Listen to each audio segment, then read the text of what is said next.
Търпението е голяма добродетел. Всички добри неща идват при тези, които умеят да чакат.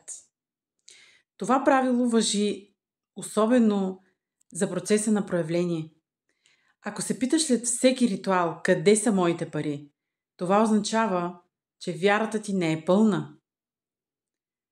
Задачата ти е да съставиш списък с двама, трима или повече души от своето обкръжение, които вече процъфтяват. Хора, постигнали своите цели и живеещи в потока на изобилието.